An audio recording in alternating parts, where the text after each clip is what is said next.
ท่านทั้งสองหมายปองเป็นคู่กันแล้วหวังเป็นผัวทิพย์เมียแก้วแน่แล้วก็คงสุขสันต์หวังมอบชีวิตจิตใจไว้อกเดียวกันต่างก็ศรัทธายึดมั่นไฟฝันถึงวันวิวาพ่อแม่ญาติมิตรต่างคิดต่อเติมเสริมสร้างช่วยเป็นภาระทุกอย่างให้สมดังปรารถนาให้คู่สมรสสองหักสองดังอุราพ่อแม่เพื่อนพ้องทั่วหน้าต่างก็มาให้อวยพรใส่จงของหักให้ยืนยาวมันอย่าแปรผัน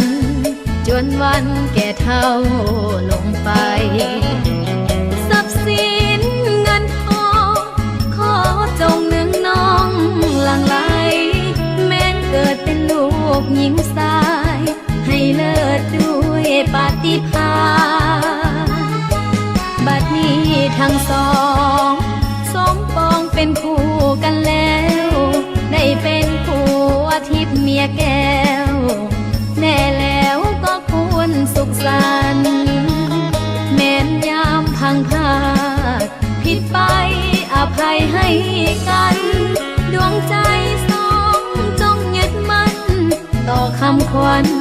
ผัวเดียวเมียเดียว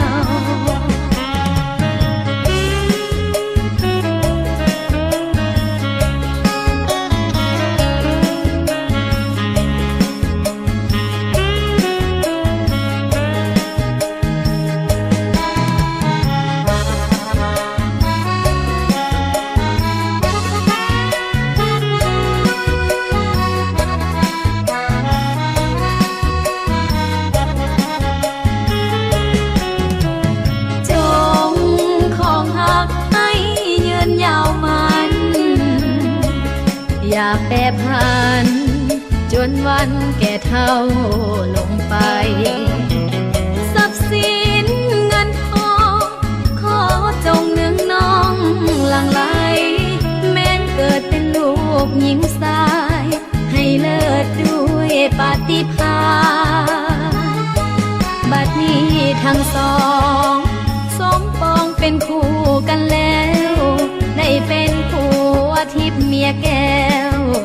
แน่แล้วก็ควรสุขสันต์แม้นยามพังพลาดผิดไปอภัยให้กัน